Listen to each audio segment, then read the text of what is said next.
Dans un entretien exclusif accordé à Click sur Canal+, Kylian Mbappé a levé le voile sur de nombreux sujets qui ont marqué son actualité récente. Du PSG à sa nouvelle aventure au Real Madrid, en passant par les polémiques et ses relations avec l'équipe de France, la star française s'est exprimée sans détour. Retour sur les moments forts de cet échange. Mbappé revient sur son départ conflictuel du PSG. Le divorce entre Kylian Mbappé et le Paris Saint-Germain a été tout sauf serein. En conflit ouvert avec le président Nasser Al-Khelaifi, l'attaquant a évoqué les tensions qui ont marqué ces derniers mois à Paris. Après cette année dans la capitale française, Mbappé a quitté le club parisien dans des circonstances marquées par les tensions. Le club a énormément compté pour moi. J'ai profité dès cette année. C'est un endroit où c'est intense, quand c'est bien ou quand c'est mal. Cependant, il admet avoir commis des erreurs de communication, j'aurais dû être plus expressif avec les supporters. Malgré ces tensions, l'attachement au PSG demeure, je regarde toujours chaque match du PSG. C'est une relation qui ne se coupe pas comme ça. Concernant ses relations avec Nasser Al-Khelaifi, Mbappé est resté évasif, il ne m'a pas laissé partir, je suis parti seul. Je leur souhaite le meilleur. J'espère qu'un jour ils gagneront, mais pas maintenant, car je dois gagner avec le Real. À la fin de l'interview, il a aussi révélé ce qui l'a le plus touché dans le traitement qui lui a été réservé à Paris, qu'il s'en prenne à Ethan.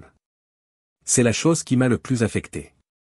Lui, il n'a rien demandé. Son Real, c'était le PSG. Je lui ai enlevé ça, je l'ai ressenti comme ça. J'étais prêt à rester au PSG si ça lui pesait. J'étais prêt à abandonner mon rêve du Real en restant dans le politiquement correct. Ethan, ça ne touche pas. Il reconnaît des difficultés d'adaptation au Real Madrid. Malgré son transfert tant attendu au Real Madrid, Mbappé a connu un début difficile en Espagne. Entre la pression des supporters, des performances en demi-teinte et des ajustements nécessaires à un nouvel environnement, il a reconnu qu'il a éprouvé des difficultés. Cependant, l'attaquant a souligné sa détermination à surmonter ces obstacles et à s'imposer dans ce club mythique. Il a d'abord indiqué que le Real est une destination qu'il a toujours rêvé de rejoindre. J'ai toujours rêvé de jouer à Madrid. Je ne savais pas quand, ni comment, mais je savais que j'allais y jouer, confie-t-il. Ce transfert marque sa première expérience à l'étranger, une transition qu'il aborde avec enthousiasme, mais aussi prudence. Je saute dans l'inconnu, car je n'ai jamais quitté mon pays, avoue-t-il. Malgré les défis liés à l'adaptation, il se sent bien accueilli, les gens sont très accueillants. C'est un pays cool, il fait beau.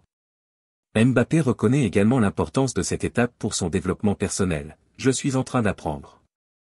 Cependant, ses débuts avec le club espagnol ne répondent pas encore aux attentes, ce n'est pas le meilleur début de saison, mais on se prépare pour les matchs qui vont compter. On n'a pas beaucoup de récupération. Le rythme effréné des matchs et la pression médiatique sont également des sujets qui préoccupent Mbappé. Vous voulez qu'on joue, on joue. 70 matchs, ok. Mais on n'a pas beaucoup de récupération. Les joueurs de NBA ont 4 mois de récupération, déplore-t-il. Cette surcharge affecte aussi sa performance, j'ai pété mon nez et j'étais fatigué. Pourtant, Mbappé garde la tête froide face aux critiques, le public de foot est très versatile.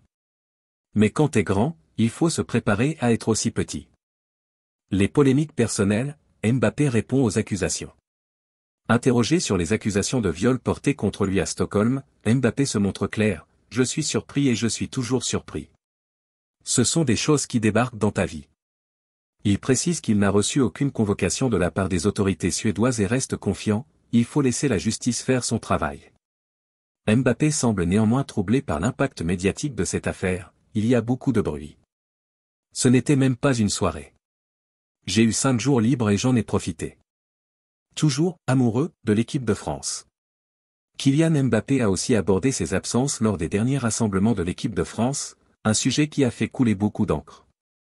Ça a commencé en septembre. J'ai demandé à ne pas y aller, car je venais d'arriver à Madrid et mentalement, je n'étais pas à 100%. Le coach a insisté, mais ça ne s'est pas très bien passé. En octobre, une blessure a justifié son absence, tandis qu'en novembre, il respecte le choix de Didier Deschamps, il ne veut pas que ça se sache, et je le respecte.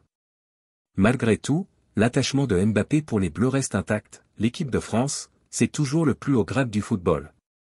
Mon amour n'a pas bougé. Une philosophie de vie, je ne vais jamais me renier. Mbappé conclut en évoquant sa vision de la vie et du football, très tôt, j'ai été décrit comme super mature. Mais peu importe les difficultés, je ne vais jamais me renier. Il souligne aussi l'importance de s'adapter, tu dois réadapter ta vie pour avoir de la tranquillité. Avec des responsabilités qu'il assume pleinement, Mbappé reste ambitieux et déterminé, va réussir avec les meilleurs. C'est l'étape d'après. Ce témoignage montre un Kylian Mbappé à la croisée des chemins, oscillant entre introspection et ambition. Une chose est sûre, le Bondinois n'a pas fini de faire parler de lui.